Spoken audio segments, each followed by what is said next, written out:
네, 안녕하세요. 저는 평촌 청소년 문화의 집 진로체험 수업에서 4차 산업혁명 VR 수업을 맡은 이태영 강사입니다.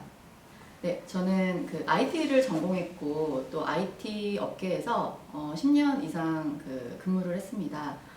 프로그램 개발로 시작해서 또 프로젝트 구축, 그다음에 프로젝트 관리 이런 전반적인 IT 업무를 했었고요. 여러분들이 혹시 이제 IT의 진로를 결정한 학생들의 경우에는 어떤 목적으로 공부를 하고 있는지 또 앞으로 어떻게 진로가 될 수 있을지 궁금한 학생들이 많을 거예요. 그런 부분들에 대해서 오늘 조금씩 이제 얘기를 해볼 거고, 그리고 4차 산업혁명 얘기가 굉장히 많이 나오고 있는데 도대체 이게 뭔지, 또 이게 우리 삶에 어떤 영향을 미치게 될지에 대해서도 좀 간략히 살펴보는 시간을 갖도록 하겠습니다. 그리고 이것과 더불어서 이제 VR이라는 가상현실 여러분들 많이 들어보셨을 텐데요. 이 가상현실을 단순히 경험하는 것에서 벗어나서 가상현실의 컨텐츠를 우리가 직접 만들어보고 또 그것을 함께 즐길 수 있는 그런 툴을 오늘 배워볼 거예요. 그 시간들 전부 다 해서 오늘 1시간 정도 여러분과 함께 수업을 해보도록 하겠습니다. 네, 요즘에 스타트업들이 사이닝 보너스를 도입을 하고 있습니다. 실제로 이 메이저리그에서나 볼 수 있는 그런 입사 계약 인센티브인데요. 국내 스타트업들이 앞다퉈 이것을 도입을 하고 있어요. 그래서 토스, 우리가 알고 있는 뭐 토스 같은 기업의 경우는 최대 조건이 1억까지 입사 계약을 했을 때 지급을 한다고 하고요. 쿠팡도 최소 5천만 원, 또 메시코리아라고 하는 물류 IT 기업도 최소 5천만 원 정도의 사이닝 보너스를 지급을 합니다. 빅데이터나 또 금융 기술이 이렇게 접목되어 있는 핀테크 관련 기술들은 지금 인력이 굉장히 부족한 상황입니다. 그래서 이 스타트업들은 초기에 뭔가 정상적인 비즈니스 안착을 위해서 경쟁사보다 뛰어난 인력들을 원하고 있죠. 그래서 파격적인 조건으로 이런 사이닝 보너스를 지급을 하고 있는 상황입니다. 우리 또 뉴스에서 요즘에 보시면은 많이 보셨을 텐데 컴퓨터 공학과, 컴퓨터 사이언스의 인기가 굉장히 높아졌다라는 기사를 보셨을 거예요. 지금은 장표에도 나와 있지만 서울대, 컴공이 서울대 자유전공의 최다 선택이다, 급부상하고 있다, 뭐 이런 기사들이 나옵니다. 그리고 한커버그, 설파구를 꿈꾸고 있다, 컴공과의 인기가 의대를 넘본다, 뭐 이런 기사들이 종종 보이고 있습니다. 실제로 우리나라에서도 이런 컴공과의 입시 때문에 전국 올림피아드 응시자 수가 이제 꾸준히 늘고 있는 상황입니다. 뿐만 아니라 이제 2020년도 수시 경쟁률을 보시더라도 컴퓨터 공학 전공의 그 입시 경쟁률이 굉장히 높다라는 걸 확인하실 수가 있습니다. 우리 그 4차 산업혁명이라는 말이 요즘에 아주 수도 없이 나오고 있죠. 여러분들도 들어본 적이 있을 텐데 이 산업혁명이라는 말 자체가 세계를 바꾸는 큰 변화를 의미하죠. 근데 이 산업혁명이 과연 좋은 건가요? 나쁜 건가요? 지금까지의 산업혁명은 물론 기술혁명으로서 굉장히 많은 일자리를 창출하기도 하고 또 우리 인류 발전에 큰 기여를 했습니다. 지속적으로 지금 예고되고 있는 4차 산업혁명이라는 것은 어떻게 전개가 될 거고 또 어떤 준비를 해야 되는지 오늘 함께 살펴보도록 하겠습니다. 지금 4차 산업혁명 시대라고 하면 1차, 2차, 3차의 산업혁명을 이제 떠올리게 되는데요. 1차 산업혁명은 증기기관 기반의 기계화 혁명이죠. 증기기관을 활용해서 영국의 섬유공업이 굉장히 거대화되었습니다. 2차 산업혁명은 전기 에너지가 이제 개발되면서 대량 생산의 시대로 넘어가게 되죠. 그 공장에 컨베이어 벨트가 깔리게 되고 대량 생산 보급이 확산되게 됩니다. 3차 산업혁명은 컴퓨터와 인터넷 기반의 지식정보 혁명이었죠. 그래서 인터넷이나 스마트 혁명으로 미국 주도의 어떤 글로벌 IT 회사들이 급부상하게 되었습니다. 그럼 4차 산업혁명, 이거 우리가 SK 그 텔레콤 선전에서도 많이 보셨을 텐데 초라는 말을 많이 쓰죠. 초시대 이런 걸 많이 쓰는데 초월한다는 뜻이에요. 만물 초지능 혁명이라고 표현을 합니다. 이름이 꽤 어려운데 사람이나 사물 또 공간을 초연결, 초지능화하는 결국에 산업 전반의 뭔가 변화 수준을 뛰어넘는 인류 생활 패턴을 가져온다라는 의미가 됩니다. 실제로 요즘에 우리 주변에서도 이런 변화들을 많이 느낄 수 있는데요. 여러분들이 햄버거 가게에서 이제 주문을 받을 때도 이제 더 이상 점원이 없죠. 그리고 키오스크라는 컴퓨터가 주문을 받고 있습니다. 그리고 이제 미국 시애틀에 아마존고라는 매장이 있는데요. 계산대가 없는 무인 매장입니다. 우리나라에서도 무인 매장들이 있는데 주로 아이스크림 판매점 정도이죠. 근데 여기는 이제 굉장히 큰 마트예요. 아마존고라고 하는 마트인데 이 아마존고에 들어갈 때 앱을 실행하고 입장을 하면 그냥 물건을 그냥 담아서 나오면 자동으로 결제가 되는 그런 매장이 됩니다. 영상을 한번 보도록 할게요.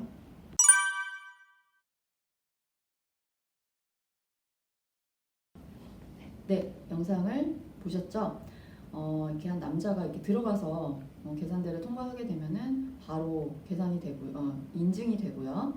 그리고 물건을 담아 나오면 그 센서들로 인해서 물건의 위치와 그다음에 이 사람의 행동 패턴 이런 것들을 빅데이터로 분석을 해서 이 사람이 실제로 가지고 나오는 물건까지도 센싱을 해서 자동으로 계산이 되는 그런 현장을 보실 수가 있습니다. 세상이 이렇게 변화하고 있기 때문에 여기에 기회도 또 위기도 함께 있을 수가 있습니다. 20년 안에 사라질 직업에 대해서 이코노미스트에서 이렇게 소개를 하고 있는데요. 장래 희망이 여기에 직업에 있는 분들은 조금 더 고민을 해봐야 되겠죠. 세상이 변하고 있고 또 이제 그 변화가 좋은 결과로 결국에는 영향을 미치겠지만 그 변화에 내가 적합한 인재가 되느냐 아닌가는 또 다른 문제라고 생각을 합니다. 우리가 혁명이라는 걸 얘기할 때 자동차 혁명을 빠뜨릴 수가 없습니다. 자동차 산업이 굉장한 혁명으로 평가를 받고 있죠. 자동차가 왜 혁명이었냐? 자, 그림을 한번 살펴보겠습니다. 두 그림의 차이점이 보이나요? 그 왼쪽의 경우는 마차가 다니고 있는 그 길이죠. 그다음에 오른쪽은 오른쪽은 자동차로 바뀌었습니다. 그죠? 자, 이 상황에서 가장 두 개가 그냥 변한 것밖에 없는 것 같은데 어떤 변화가 있을까요? 라고 생각할 수 있겠지만 가장 큰 변화가 바로 이 도로입니다. 왼쪽 그림의 도로는 비포장된 도로였죠. 흙길입니다. 멀리 갈 수 있는 길은 아니었어요. 그렇죠? 근데 오른쪽에 자동차가 달리는 길은 포장이 된 길입니다. 이 도로 건설이라는 게 1920년부터 70년까지 미국 경제에 굉장한 영향을 끼치게 됩니다. 자동차가 포장된 도로를 달리게 되면서 월마트나 맥도날드, 아마존 이런 유통이나 식료품, 농산물이 굉장히 발전하게 됐죠. 그리고 이 도로를 따라서 부동산 경제도 발전을 하게 되어서 결국 자동차 산업 자체가 산업 전반에 큰 변화를 이끌었다라고 보고 있는 겁니다. 그러면 지금은 어떤가? 과연 자동차가 어떻게 변하고 있는지 여러분들은 느끼고 계실 거예요. 지금 자동차는 가솔린이 아니라 소프트웨어로 달리고 있습니다. 자동차는 이제 소프트웨어 혁명의 길로 가고 있어요. 좋은 자동차일수록 더 많은 소스코드가 내장이 되고 있습니다. 이제 자동차는 더 이상 자동차라고 하기가 어렵고 바퀴 달린 자동차, 바퀴 달린 컴퓨터라고 해야겠죠. 네, 그리고 이제 다음 영상을 한번 볼 텐데요. 아마존 물류창고에 있는 키바라는 로봇입니다. 이 키바라는 로봇이 사람의 일을 어떻게 대체하고 있는지 한번 살펴보도록 할게요.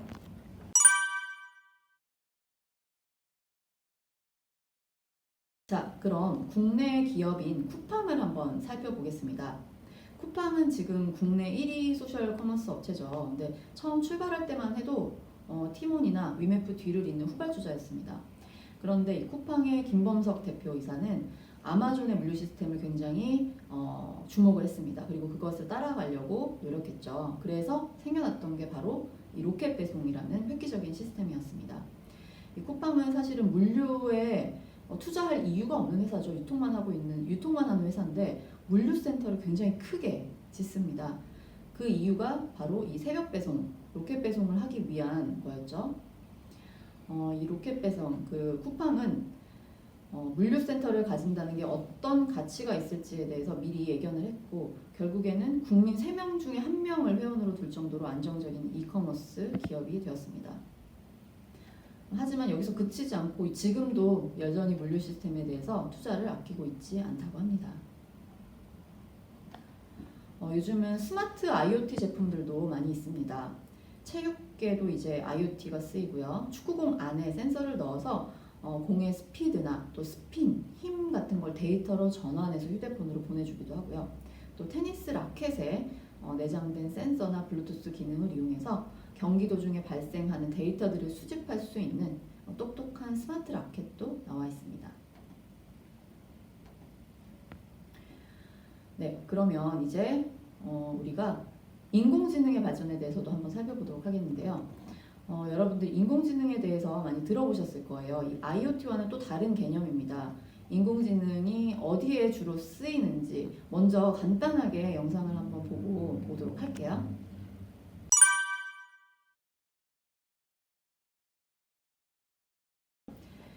네, 이 인공지능은 이제 벽돌 깨기 AI죠. 벽돌 깨기 AI가 학습을 통해서 벽돌을 깨는 방법을 습득을 해갑니다. 근데 사실 최고의 전략이 뭐냐면 이제 왼쪽이죠. 화면의 왼쪽에서 터널을 만들어서 공을 벽 뒤로 보내면 공이 알아서 튀기죠. 그러면서 벽돌을 깨는 거죠. 이 방법을 통해서 벽돌 깨기를 완료하게 됩니다. 이 AI에게 가르쳐 주지도 않았는데 이 AI가 몇 번의 학습을 통해서 이 사실을 습득을 하게 됩니다. 자, 인공지능은 인간의 학습 능력이나 추론 지능 뭐 이런 것들을 컴퓨터 프로그램으로 실현한 기술입니다. 그럼 머신러닝이라는 건 뭘까요? 머신러닝은 기계학습이죠. 기계학습. 그래서 주로 지도학습이나 비지도학습으로 나뉘는데 통계적인 기법을 통해서 학습을 합니다. 그런데 딥러닝, 자 우리가 뭐 알파고로 주로 알고 있죠. 이 딥러닝, 머신러닝의 한 분야인데요. 사물이나 데이터를 분류하는 기술, 인간이 보지 못하는 어떤 인사이트를 발견하고 예측하는데 이 딥러닝 기술이 사용이 됩니다. 딥러닝이 어떤 건지 한번 살펴볼까요? 네, 인공지능을 적용한 사례인데요. 요즘에 흔히 볼 수 있는 챗봇입니다. 지금 CNN 여러분들 화면에 CNN으로 된 CNN 뉴스에서 하는 챗봇이 나와 있는데요. 메신저용 챗봇을 많이 보실 수가 있어요. 요즘에 뭐 AS 센터 같은 경우도 이렇게 메신저용으로 챗봇 연결을 많이 하고 있습니다. 그래서 물어보면 그 질문에 대한 답을 컴퓨터가 그냥 해주는 거죠. 그런데 생각해 보세요. 어떤 사람이 똑같은 질문을 토시 하나 안 틀리고 컴퓨터에서 저장한 대로 하진 않죠. 세탁기가 고장났어요. 네, 세탁기가 전원이 안 들어와요 라고 말할 수도 있고, 세탁기가 불이 안 들어와요 라고 말할 수도 있고, 또 세탁기에 동작을 안 해요. 뭐 이렇게 다양한 방법으로 똑같은 현상을 설명할 수 있습니다. 그러면 그런 것들을 챗봇, 그죠? 결국에는 인공지능을 이용해서 다양한 그런 질문에 대한 획일적인 답변을 찾아내는 거죠. 이것도 인공지능 기술이라고 할 수 있습니다. 자, 그리고 이제 제가 사이트를 하나 보여드릴 텐데, 이 사이트 같은 경우에는 머신러닝을 이용해서 낙서를 인식하는 사이트예요. 좀 재미있어서 여러분들께 한번 소개를 해드리려고 하는데, 굉장히 많은 데이터가 이미 저장이 되어 있습니다. 이 사이트에. 구글에서 만든 사이트인데요. 여러분이 주제어가 나오면 그거에 해당하는 낙서라고 하기 좀 그렇지, 그림을 그리는 거예요. 마우스를 이용해서 그림을 그리면 그 그림을 실제로 인공지능이 맞출 수 있는지 없는지. 근데 선생님 같은 경우는 한 6번을 했는데 뭐 한 5, 6번 정도는 맞췄던 것 같아요. 그래서 너무 신기했어요. 그림을 되게 못 그리거든요. 네, 그래서 여러분들이 한번 직접 사이트에 들어가셔서 한번 확인을 해보시면 좋을 것 같아요. 네, 그러면 이 인공지능이 어떻게 동작을 하는지에 대해서 한번 좀 살펴볼게요. 우리가 사람이 강아지와 고양이를 구분할 수 있는 거는 뭘까요? 왜일까요?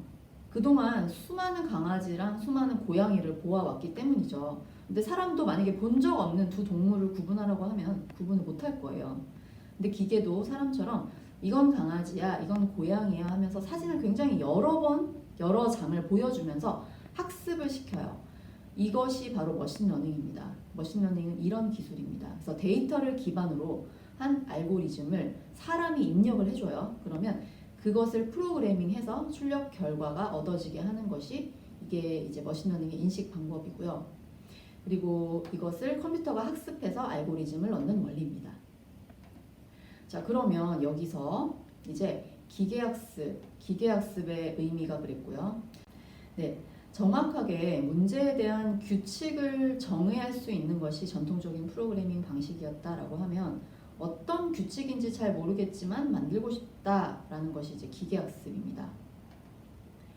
그래서 A와 B라는 값을 넣어서 안에 더하기가 있어요. 그럼 더하기라는 상자를 통과하면 A 더하기 B라는 값이 나오겠죠. 그런데 머신러닝의 경우는 A와 B를 넣어요. 근데 뭔지 몰라요. 어떤 동작을 하는지 모르겠지만 C가 나와요. 자, 이렇게 만들고 싶다라는 게 이제 기계학습이라는 거죠. 자, 이런 소프트웨어 기술력을 가진 기업들이 10년 동안 그럼 얼마나 많은 발전을 했는지를 좀 한번 살펴보도록 할게요. 과거에 우리가 흔히 알고 있는 2006년도만 해도 마이크로소프트, 또 GE, 코카콜라, 또 차이나 모바일 이런 회사들이 실제로 기업 가치가 1, 2, 3 이렇게 차지를 했다라고 하면 10년 후인 2015년이 되면은 애플, 구글, 또 우리가 이제 들어보지 못했던 10년 전만 해도 들어보지 못했던 혹은 거의 잘 안 들렸던 이런 기업들이죠. 이런 기업들이 지금은 기업 가치 1, 2, 3위를 차지하고 있습니다. 이제 빅데이터 분석이 굉장히 일상화되고 있어요. 데이터와 정보, 요거에 대한 차이점이 뭘까요? 여러분들 많이 들어보셨을 텐데 두 개의 의미를 혼돈해서 쓰시는 경우들이 많아요.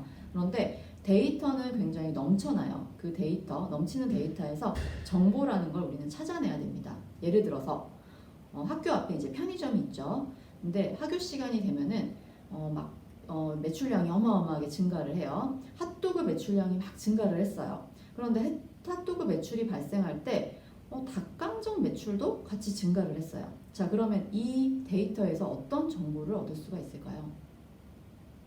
네, 수업이 끝난 학생들이 나와서 편의점에 들려가지고 핫도그와 닭강정을 사 먹는구나 라는 정보를 얻을 수 있죠.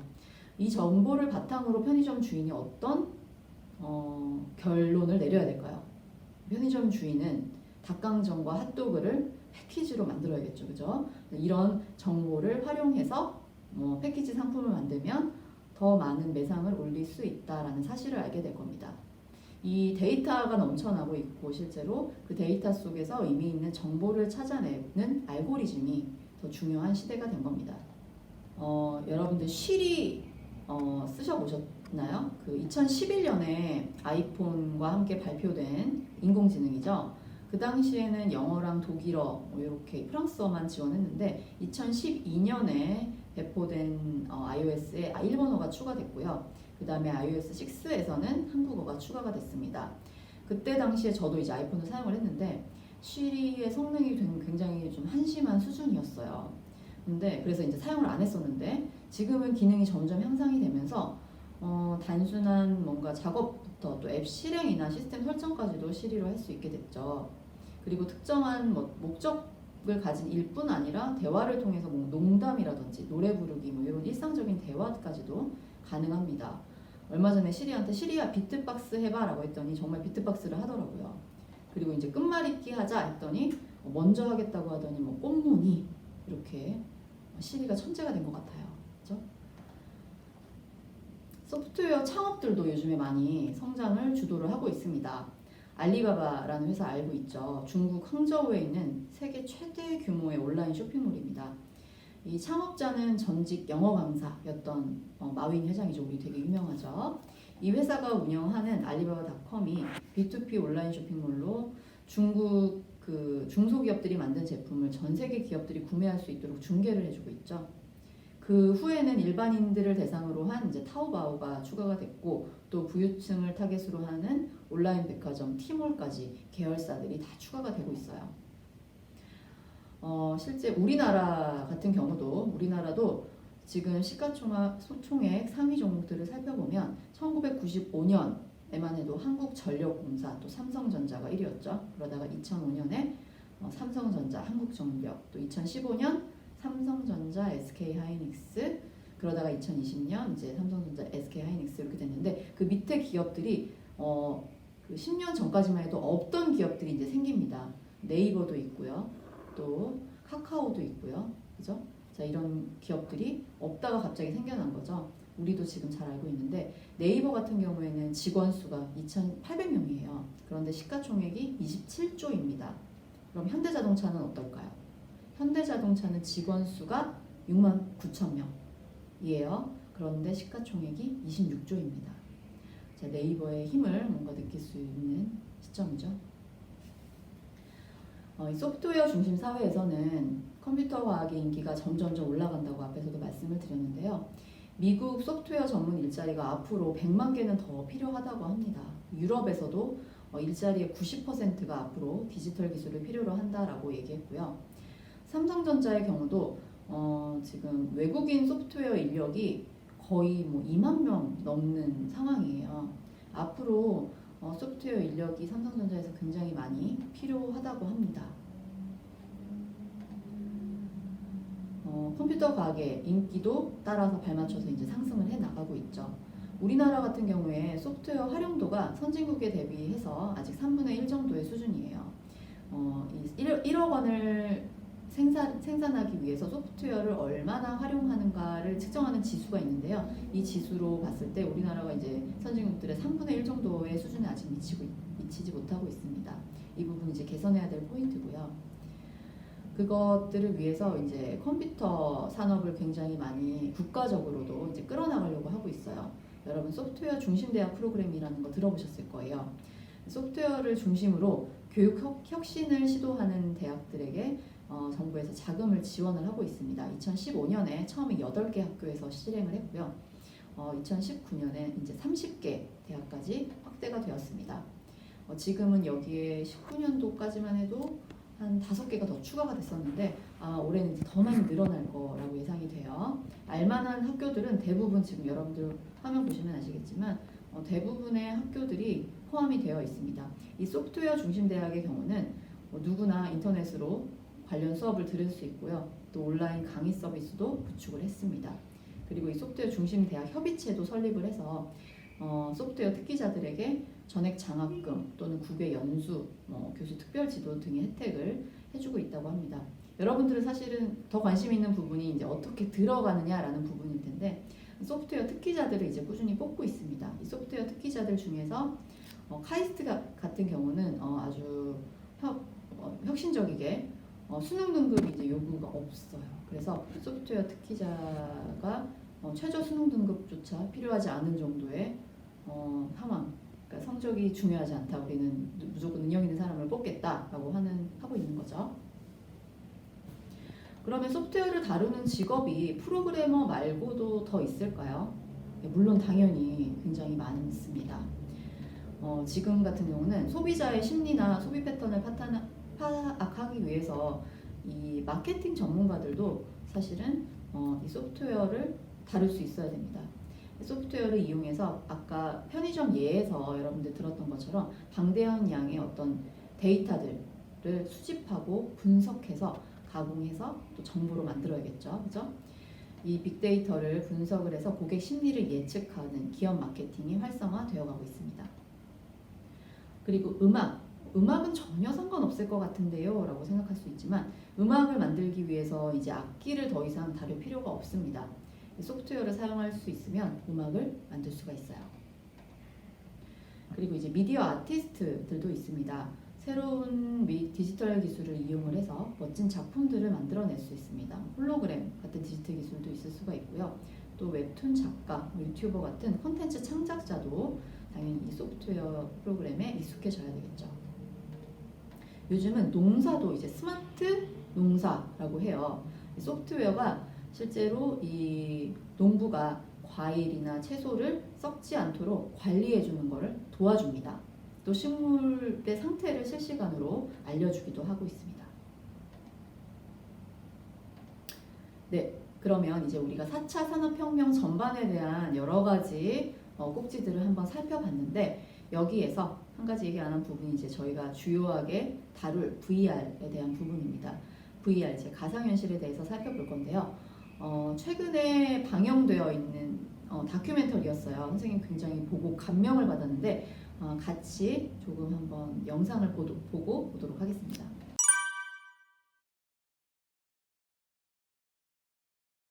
오큘러스라는 말이 있습니다. 이거는 이제 라틴어로 눈이라는 뜻인데요. 가상현실의 상징적인 의미로 쓰입니다.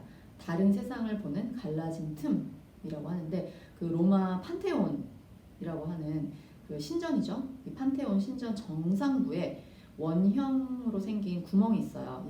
이 구멍의 이름을 이렇게 부릅니다. 오큘러스라고 부릅니다. 오큘러스라는 말을 갑자기 왜 할까요? 조금 기다려주세요. 자, 신경 가소성이라는 걸 이제 VR을 얘기할 때 신경 가소성이라는 걸 빼놓을 수가 없는데 여러분들이 혹시 보셨을지 모르겠는데 다빈치의 수술용 로봇도 있고 또 굴착기, 또 키다리 풍선 아저씨 요 사진들의 공통점이 무엇일까요? 네, 공통점은 감각의 확장이죠.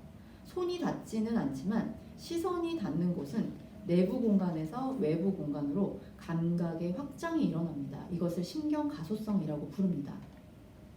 가상현실은 이런 것처럼 신경 가소성, 즉 감각의 확장과 또 인간의 오감, 시각, 청각, 후각, 촉각, 미각, 그리고 디지털 기술, 컴퓨터 과학이나 또 그래픽, 통신 이런 것들을 통해서 생겨나고 또 발전을 해오고 있습니다.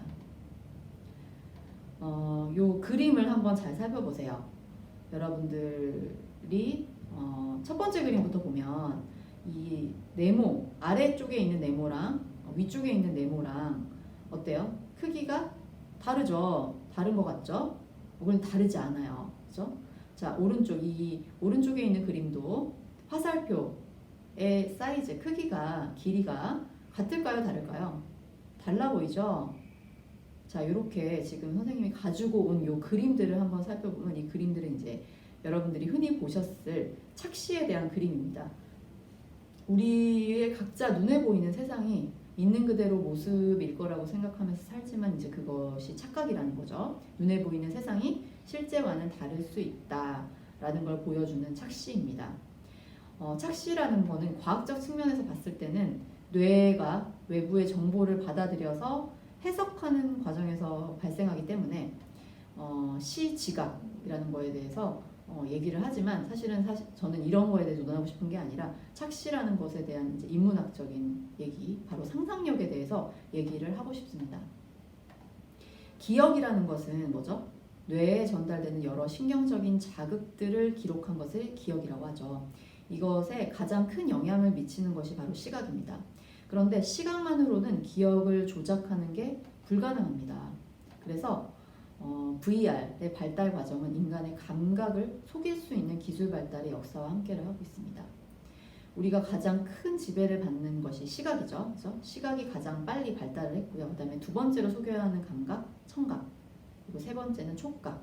그리고 앞으로 이제 미각과 후각까지도 속일 수 있다라고 하면 과연 현실 세계와 가상 세계를 구분할 수 있을까라는 이제 의문이 들게 됩니다.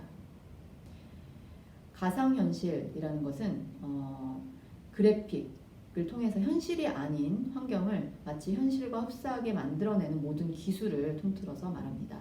말 그대로 가짜 세계를 실제로 체험할 수 있도록 해주는 기술을 의미합니다. 가상현실의 역사는 이제 1957년에 만든 센소라마라고 하는 기계에서 출발을 하는데요. 이 모틴 헤일리그라는 발명가의 작품입니다. 이분이 이제 영화 감독이라고 해요. 근데 실제로 뉴욕에 있는 브루클린 지역을 자전거를 타고 달리는 것 같은 체험을 하고 싶어서, 보여주고 싶어서 그 센소라마라고 하는 기계를 만들었다고 해요. 하지만 이 기계를 여러분들 그림 보시면 아시겠지만 상업화에는 당연히 실패를 하게 됩니다. 너무 덩치가 크죠. 그리고 한 사람밖에는 볼 수 없었기 때문에 이때 당시에 만들어지긴 했지만 상용화는 되지 않고 유야무야 했습니다. 그러다가 이제 VR이 제대로 활용되기 시작한 시점은 이제 항공기 조종사를 양성하면서부터죠. 1950년대부터 컴퓨터 스크린을 활용해서 비행 시뮬레이터가 등장을 합니다. 1966년에 미국 공군이 이 시뮬레이터를 받아들이게 되면서 폭발적으로 성장을 하게 됩니다. 그러다가 사실 실생활에서는 볼 일이 없었죠. 이 가상현실이. 그러다 2010년에 파머 럭키라는 사람이 게임 광이었던 소년이었어요. 이 소년이 오큘러스 리프트라고 하는 헤드 마운트 디스플레이를 개발을 하게 됩니다. 이 게임 광이었던 소년이 영화 매트릭스를 보고 가상현실이라는 것에 굉장히 매료되게 됩니다. 그래서 이 가상현실을 이용해서 게임을 해보고 싶다라는 생각을 하게 된 것 같아요. 그래서 우리가 처음에 얘기했던 그 오큘러스라는 이름으로 가상현실, 뭔가 세상을 보는 다른 눈이라는 의미로 이 헤드 마운트 디스플레이 기계를 개발을 하게 됩니다. 이 기계를 개발하게 되면서 사실 VR이 굉장히 혁신적으로 발전을 하게 되죠. 지금 가상현실이 쓰이고 있는 적용 사례입니다. 의료 분야에서 많이 쓰이고 있어요. 수련의들이 이제 수술 경험을 해볼 수 있고 또 이제 실수가 용인될 수 있다는 점에서 의학 교육의 새로운 이제 지평을 열고 있습니다. 이 외에도 실제로 군사 분야에서 전투기나 헬기 같은 조종을 시뮬레이션으로 하기도 하고 그 다음에 군사 훈련들도 VR로 하고 있습니다. 그리고 어디 뭐 과학관이나 요즘에 또 VR 카페 이런 데도 많은데요. 엔터테인먼트 분야, 게임, 또 공연, 전시 분야에서도 다양하게 활용이 되고 있습니다. VR 장비를 한번 살펴보도록 하겠습니다. VR 장비는 HMD, 헤드 마운트 디스플레이라고 하는데요. 지금 그림에서 보시는 것처럼 여러 가지 모양의 장비들이 있어요. 네, 그 중에서 이제 삼성 우리 기어라고 하죠. 이런 장비도 이제 출시가 됐었고요. 이거 말고 이제 구글에서 만드는 카드보드도 있습니다. 구글 카드보드는 가상현실을 경험하게 해주는 제일 저렴하면서 간단한 제품이에요. 근데 왜 이 제품이 나올 수 있었냐면 우리가 항상 손에 컴퓨터를 들고 다니기 때문이죠. 바로 핸드폰입니다. 핸드폰이 스마트폰이 굉장히 활성화되고 그러면서 구글에서 VR 기기를 만들어요. 구글에서는 사실 도면만 제공을 하고요. 다른 업체들이 그 도면을 중심으로 조립 상품을 판매를 하게 됩니다. 자, 그러면 이제 VR에 대해서 알아봤는데 AR은 과연 무엇일까요? AR은 가상현실의 한 분야죠. 근데 실제 존재하는 환경에서 가상 사물이나 정보를 합성해서 마치 원래 환경에 존재하는 사물처럼 보이게 하는 그래픽 기법입니다. VR과 AR의 구분을 짓는 가장 큰 기준은 영상의 바탕이 어디에 있는가. 그래서 사용자가 눈으로 보는 현실 세계의 가상 물체를 겹쳐주는 그런 기술이라고 보시면 됩니다. 그게 AR이고요. AR이 활용되는 예는 요즘에는 사실은 조금 말이 안 나오긴 하지만 이제 게임에서 처음에 포켓몬 고라는 게임이었죠. 대표적인 AR 게임입니다. 현실 세계에서 이제 앱을 켜고 살펴보면은 이 포켓몬들이 갑자기 튀어나오죠. 그죠? 그래서 뭐 포켓몬 성지다 그래가지고 사고도 나고 그랬었어요. 요즘에는 이제 마케팅으로 많이 활용이 되고 있는데요. 얼마 전에 선생님 이케아에서 본 상품, 소파 상품을 예를 들면 찍어서 우리 집에 바코드를 인식을 시키면 앱으로 인식을 시켜서 우리 집에 사진을 찍으면 우리 집 어떤 그 사진 찍은 곳에 그 이케아 소파가 이렇게 배치가 되는 그런 모양의 AR 마케팅용이죠. 그리고 내 얼굴에다가 선글라스를 자동으로 한번 씌워본다든지 이런 것들 AR로 많이 활용이 되고 있습니다. AR 장비들도 VR 장비들이랑 조금 비슷하게 생겼는데요. 차이점은 이제 앞을 봐야 된다는 거죠. 현실 세계에 뭔가 가상의 뭔가를 얹히는 거니까 그러니까 즉 안경처럼 투명하게 현재를 볼 수 있는 기능들도 있어야 돼요. 그래서 모양이 약간은 다르게 생겼습니다. 네, 그러면 이제 가상현실을 컨텐츠를 한번 저희가 만들어 볼 거예요. 직접 이 툴은 이름이 코스페시스 에두라고 하는데요. 이 코스페시스 에두라고 하는 소프트웨어를 이용해서 우리가 VR, 3D 제작물을 만들어서 코드로 또 애니메이션도 만들고 가상 또는 증강현실에서 탐색할 수 있도록 합니다. 그러면 코스페시스 에두에 대해서 한번 살펴보도록 할게요. 네, 먼저 라이브러리로 한번 가보겠습니다. 화면 아래에 이제 라이브러리라고 나와 있는데요. 이 라이브러리는 여기에 다양한 3D 오브젝트들이 들어있어요. 이 3D 모델들을 화면으로 가져와서 나만의 가상현실들을 꾸밀 수가 있습니다. 이 라이브러리 외에도 업로드 기능이라고 해서 다양한 비디오, 영상이나 이미지, 또 소리 같은 파일들을 이 가상현실 공간에 불러올게 할 수도 있습니다. 네, 그리고 코딩할 수 있는 기능도 있는데요. 블럭을 조립하면서 코딩할 수도 있고 또 스크립트를 사용을 해서 코딩을 할 수도 있습니다. 여러분들이 만든 이 가상현실 컨텐츠는 HMD, 보통은 구글 카드보드를 통해서 확인을 하는데요. 핸드폰에도 동일한 앱, 코스페이시스 에듀라는 앱을 설치를 해서 구글 카드보드를 끼고 확인을 하실 수가 있습니다. 네, 코스페이시스 에듀는 이 가상현실, 증강현실을 만들 수 있는 웹 프로그램이고요. 웹 브라우저를 통해서 접속을 하셔야 됩니다. 가장 많이 사용하는 웹 브라우저는 이제 크롬이고요. 크롬을 통해서 이제 접속을 하시고 검색창에 코스페이시스 반드시 영문으로 해서 검색을 해주세요. 영문으로 검색을 하셔서 사이트로 접속을 하게 됩니다. 접속을 하시게 되면 이제 가입하기 단추가 있죠. 오른쪽 위에 보면 가입하기 단추가 있고요. 이 가입하기 단추를 눌러서 학생 단추를 눌러주시고 그리고 수업 코드를 입력하라는 얘기가 나와요. 그러면 화면에서 보시는 코드 F6CTY라는 코드를 입력을 해주세요. 입력을 하시고 나서 넘어가면 이름, 아이디, 비밀번호를 입력하라는 얘기가 나옵니다. 그러면 이름은 한글 이름을 쓰셔도 돼요. 한글 이름을 입력을 해주시고요. 아이디는 영문으로 작성을 해주세요. 영문 아이디 그리고 비밀번호는 자주 사용하는 비밀번호 입력하시고 계정을 만들어 주시면 자 이제 평촌 우리 청소년 문화의 집 그 학급에 여러분들이 학급 일원으로서 참여를 하실 수가 있게 됩니다. 네, 이렇게 가입을 하시지 않으면 코스페이시스를 제대로 활용을 하실 수가 없기 때문에 꼭 가입을 해서 로그인을 해주세요. 네, 로그인을 하시고 나면 코스페이시스 에듀를 시작을 할 텐데요. 여러분들이 이제 3D 환경 처음에 이제 만들어야 되니까 스페이스 만들기로 가셔서 스페이스를 선택을 하셔야 되는데 이 empty 씬으로 해서 선택을 해주시고요. 네, 그리고 카메라 전환하는 방법을 말씀을 드리면 이 F, 키보드 F 버튼을 누르면 시점이 카메라로 전환이 돼요. 그리고 다시 F 버튼을 누르면 이제 카메라가 멀어지죠. 카메라 시점에서 실제로 사물들을 볼 수 있게 하는 버튼이 이제 F 버튼이고요. 마우스는 왼쪽은 이제 시점이 변화하고 그 다음에 마우스 휠은 줌인하고 줌아웃을 해주는 기능이 있습니다. 다음 이제 환경 설정에 대해서 살펴볼게요. 라이브러리 옆에 보면 이제 환경이라는 게 나오는데요. 얘는 이제 그 비어있는 3D 환경에서 어떤 배경을 입혀주는 그런 기능이죠. 그래서 환경 안에 여러 가지 이미지들이 들어있어요. 여기서 선택을 하실 수가 있고요. 그 환경 옆에 보시면 이제 분위기라고 해서 낮, 밤, 또 안개 낀 날씨, 비 오는 날씨 이런 것들을 선택을 하실 수가 있게 됩니다. 그리고 무대 이미지는 바닥면인데요. 바닥면을 이제 바꿀 수 있게 업로드할 수 있게 하는 그런 기능이고 그 옆에 이제 무대 사운드라는 거는 실행할 때 여러분들이 이제 BGM으로 음악이 나올 수 있게 하는 기능입니다.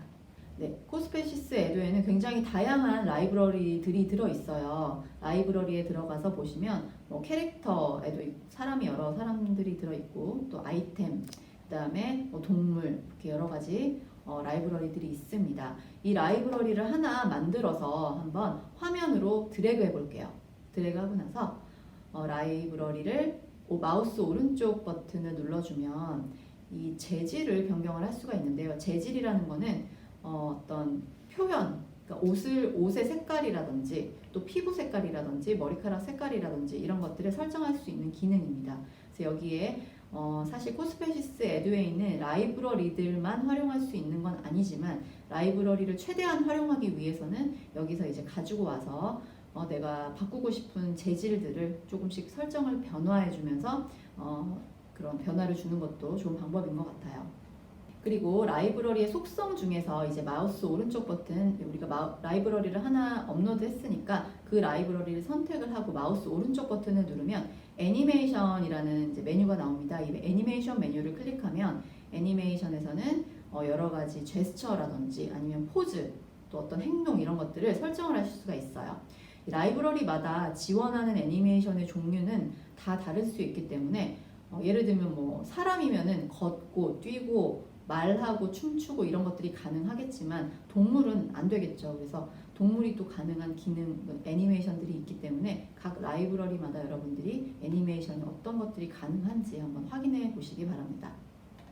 네, 그리고 이제 코스페이시스 에듀에서 선생님이 아까 그 BGM이라든지 아니면 이미지 이런 것들을 올릴 수 있다라고 말씀을 드렸는데 지금 요 무료 음원 사이트라든지 아니면 이미지 사이트를 소개를 해드릴 테니까 여기서 필요한 음원이나 아니면 이미지를 검색하셔서 상업적인 용도로는 사용하시면 안 될 거고요. 네, 여러분들 작품을 만드는데 한번 활용을 해보실 수가 있을 것 같아요.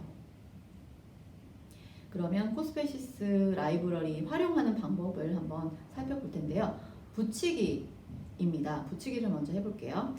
라이브러리를 만들었는데 이 라이브러리에서 포즈를 애니메이션을 설정을 할 수 있는 버튼이 있어요. 설정이라는 버튼에 가셔서 초급자용 코블록스로 되어 있으실 텐데 이거를 고급자용 코블록스로 변경을 해줍니다.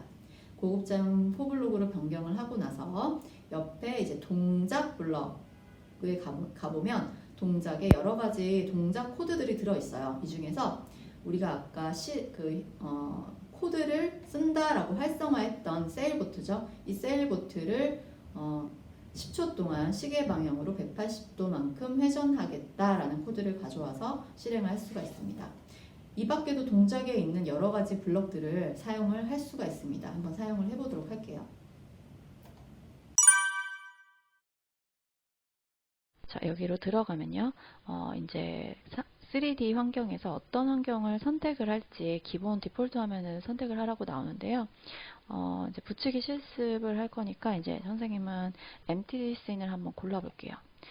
자, empty scene을 골랐습니다. 그리고 자, 아래에 왼쪽 부분에 보면 라이브러리가 있죠. 이 라이브러리에서 그 사람을 한 명 선택을 해야 될 텐데 어떤 사람을 선택을 해볼게요. 이번에는 좀 다른 사람을 선택을 해볼게요. 자, 이렇게 한 사람을 선택을 했습니다. 자, 선택을 했고요. 자, 여기다 놓으니까 너무 작아서 잘 안 보이죠. 드래그해서 크기를 좀 키웠습니다. 자, 키웠어요. 자, 그리고 지금 돌려보니까 카메라의 위치, 마우스 적당한가요? 자, 플레이해서 한번 확인을 해보도록 하겠습니다. 네, 플레이 하니까 네, 사람의 위치 괜찮습니다. 자, 그러면 이 상태에서 자, 라이브러리 클릭한 다음에 마우스 오른쪽 버튼 눌러서 애니메이션 한번 볼게요. 자, 애니메이션에 보니까 역시 여러 가지 리액션이나 액션들이 있는데요. 여기 보니까 역시나 라이드홀스가 있죠. 자, 라이드홀스 눌러주세요. 자, 그리고 나서 라이브러리 돌아가 보니까 자, 사람 모습이 어떻게 바뀌었죠? 네, 말을 타고 있는 것처럼 이렇게 모습이 바뀌었어요. 그죠? 애니메이션이 바뀌었고요. 자, 그 다음에는 이제 뭘 해주면 될까요?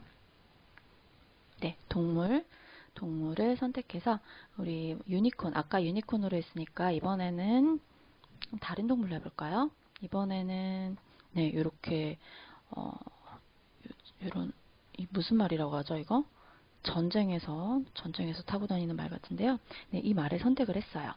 자, 실제로 여러분들 말 본 적 있나 모르겠는데 말이 굉장히 크죠, 그죠?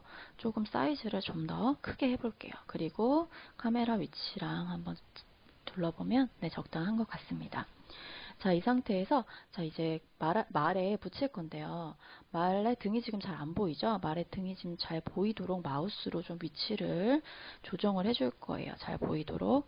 자, 이 상태에서요. 사람 라이브러리를 클릭하고 마우스 오른쪽 버튼 눌러줍니다. 자, 그러면 이제 붙이기 메뉴가 있어요. 그죠? 자, 붙이기를 선택을 해주고요. 그러면 선생님이 아까 얘기했던 것처럼 자, 사람을 붙일 수 있는 포인트들을 이렇게 파란색 점으로 나온다고 했죠? 자, 지금 이마에도 붙일 수 있대요. 그죠? 아이즈, 그 다음에 탑, 그 다음에 여기 보면 탑. 자, 여기 선생님은 등에 태울 거니까 이 두 번째 탑을 클릭을 해볼게요. 네, 이렇게 붙였습니다. 자, 그랬더니 어떻게 됐죠? 사람과 말이 이제 붙었어요. 자, 이때 말을 선생님이 마우스로 움직이면 네, 사람도 같이 붙어서 움직이는 걸 볼 수가 있죠? 네, 완벽하게 붙었습니다. 자, 그러면 이 상태에서 말한테 애니메이션을 한번 주도록 할게요. 클릭하고요. 애니메이션에 들어가서 이제 말이 run 하는 모습, 네, run을 해볼게요. 그리고 나서 플레이 눌러보겠습니다. 자, 네, 사람이 말을 타고 달리는 모습, 네, 보이나요? 네, 잘 표현이 됐죠? 네, 붙이기 실습을 한번 해봤어요. 자, 네, 그리고 형태 블럭을 한번 살펴보도록 하겠습니다. 형태는 보통은 이제 애니메이션 또는 말하기 블럭들이 주로 사용이 돼요. 애니메이션을 라이브러리를 만들면서 바로 설정을 해두면 그 라이브러리는 계속 똑같은 애니메이션만 반복을 하죠. 그런데 라이브러리가 어떤 애니메이션도 하고 또 이런 애니메이션, 어떤 특정한 애니메이션들을 반복해서 해야 된다. 예를 들면 앉았다가 일어났다가 앉았다가 일어났다, 이걸 반복을 해야 된다라고 했을 때 처음에는 앉아서 시작을 할 수 있지만 어떤 시점이 지나고 나서는 일어나야 되기 때문에 그것들을 코드로 실행을 해야 됩니다. 그래서 지금 보시는 것처럼 형태 블럭 안에서 세일보트의 애니메이션을 설정하는 이 보라색 코드를 가져와서 설정을 하실 수가 있고요. 또 이제 설명, 우리가 자막이라고 하죠. 이 우리가 만든 라이브러리가 말을 하게도 할 수 있습니다. 자막을 넣어서 이것도 마찬가지로 형태 블럭에 있습니다. 이 외에 가장 빈번하게 사용하는 코드가 바로 이벤트 코드인데요. 이벤트는 이제 플레이, 마우스의 키보드 입력 신호를 감지할 수 있는 이런 블럭들이고요. 또는 어떤 변화의 상태 감지하는 블럭들, 이런 블럭들이 있습니다. 그리고 제어에는 반복문이 있겠죠. 무한 반복하기, 한 번 반복하기, 조건이 참인 동안 반복하기라는 반복문이 있고, 또 조건문, 만약 뭐뭐라면 이 조건문이 여기 포함이 됩니다. 그러면 이제부터 여러분들한테 시간을 드릴 텐데, 지금까지 그 코스페이시스에서 있었던 그 라이브러리를 통해서 또 코드들을 이용해서 나의 꿈이라는 주제로 여러분들이 한번 여러분들의 코스페이시스를 한번 꾸며보도록 할게요. 자, 우주비행사가 되어서 제2의 지구를 찾아 나서는 과정을 이제 표현을 하는 화면인데요. 친구가 만든 것을 선생님이 한번 여러분들한테 보여드릴게요.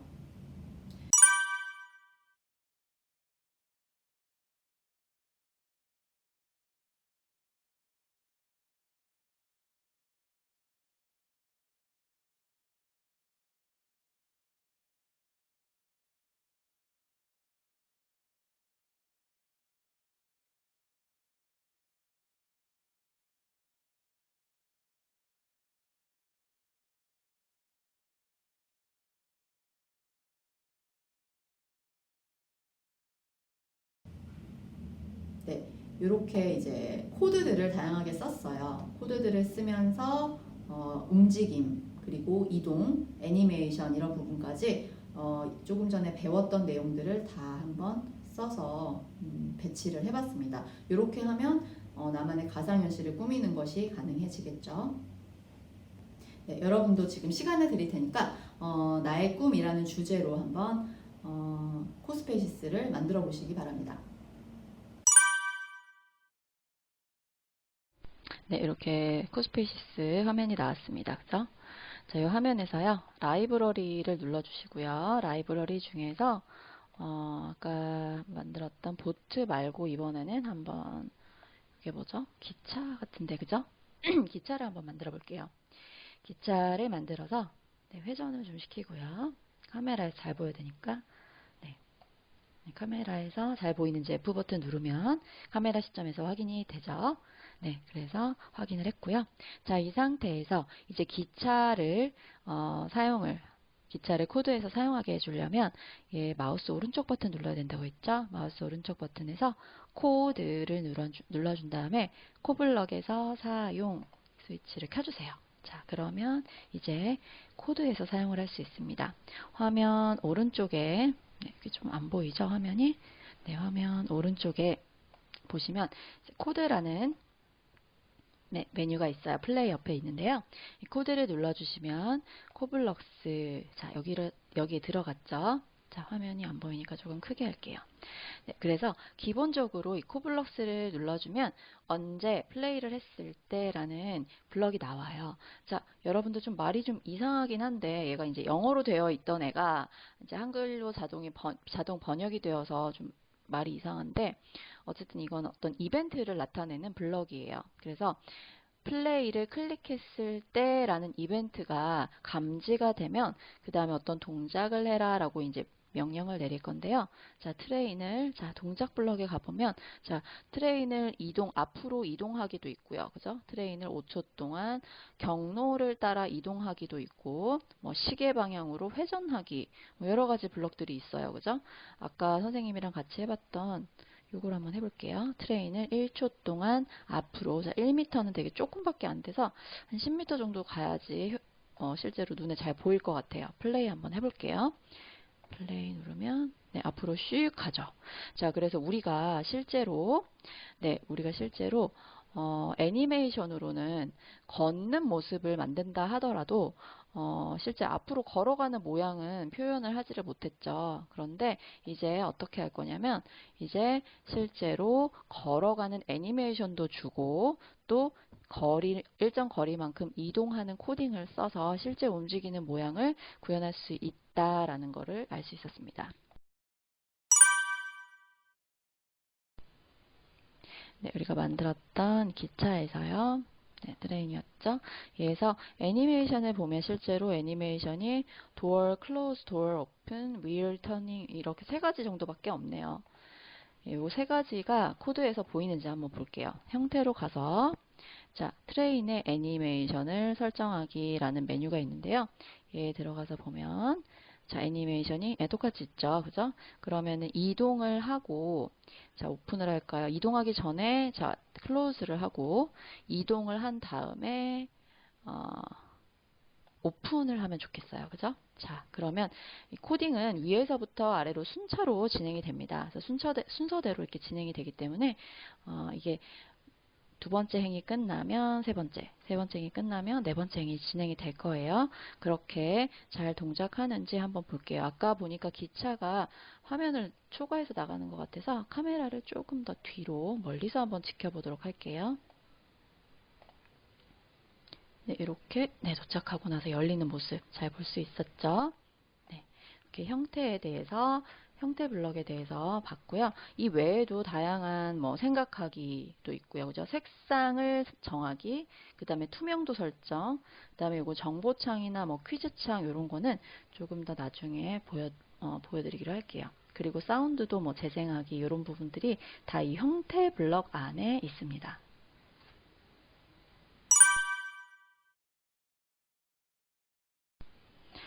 네, 이거는 이제 지워주고요.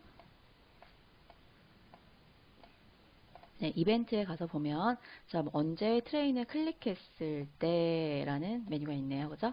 자, 그러면 트레인을 클릭했을 때 트레인이 말을 하게 한번 해볼게요. 색깔을 변하게 해볼까요? 트레인을 클릭하면 트레인의 색상을 자, 지금 조금 색깔이 안 보이는데 트레인의 색상을 뭘로 정할까요? 이렇게 노란색으로 바뀌게 한번 해볼게요. 네, 이렇게 정하기라고 코딩을 했어요. 자, 그 다음에 플레이 한번 눌러볼게요. 네, 그럼 일단 가만히 있는데 제가 클릭하면 색깔이 노란색으로 바뀌죠. 그죠? 자, 두 번, 세 번 클릭해도 이건 계속 클릭 이벤트이기 때문에 얘는 계속 노란색으로 변해 있을 거예요. 자, 이런 모습을 볼 수 있습니다.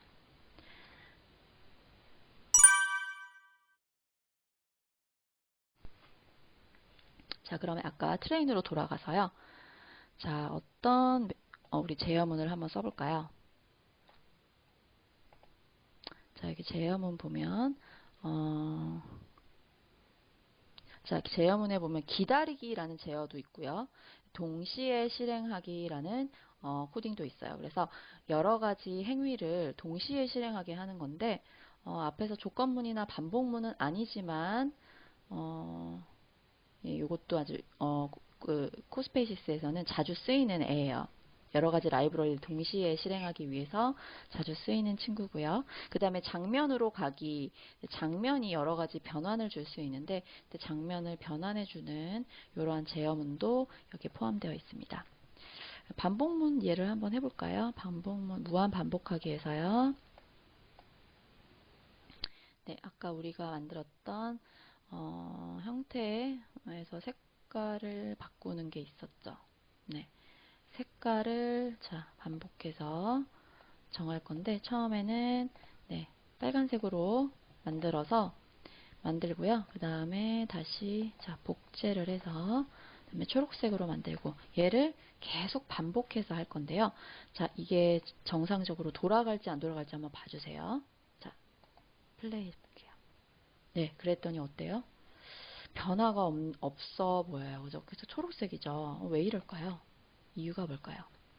그래서 얘는 지금 문제가 뭐냐면 자, 빨간색으로 바뀌었을 때 금방 초록색으로 다시 바뀌어요. 그죠? 그래서 얘는 중간에 기다리기라는 블럭을 넣어줘야 됩니다. 자, 그래서 1초는 좀 기니까 한 0.3초 정도 해볼게요. 0.3초 정도 딜레이 타임 지연 시간을 주는 거죠. 자, 이렇게 하면 자, 클릭하면 빨간, 초록, 빨간, 초록 이렇게 변하는 걸 볼 수 있죠. 그죠?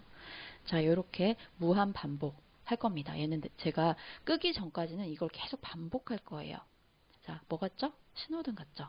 자, 신호등에 쓰이는 실제 소프트웨어 알고리즘도 물론 이것보다 복잡하겠지만 이런 무한 반복문 안에서 움직일 거예요. 우리가 사용하는 대부분의 전자기기들도 다 이런 무한 반복문 안에 들어 있습니다. 자, 무한 반복에 대해서 알아봤어요. 네, 여기까지 여러분과 함께 4차 산업혁명이 어떤 것인지 4차 산업혁명의 큰 꼭지들을 한번 살펴봤고요. 그리고 그 중에서 VR에 대해서 우리가 알아보고 또 VR 컨텐츠를 제작하는 방법을 배워보았습니다. 여러분들이 앞으로 진로가 IT가 되던 또 IT가 아니던 간에 앞으로 IT를 모르면 어떤 직업도 가질 수 없는 시대가 되고 있습니다. 현재도 그렇고요. 그래서 여러분들이 어떤 그 점들을 이을 때 나중에 그 점들을 되돌아봤을 때 그 점이 선으로 연결되어질 수 있는 그 한 포인트를 오늘 찍었다고 생각을 하고 절대로 이런 거 나는 나중에 안 할 거야 이렇게 간과하지 마시고 이런 게 나의 직업에 또는 나의 진로에 어떤 도움이 될지 한번 생각해 보는 그런 소중한 시간이 되었으면 좋겠습니다. 감사합니다.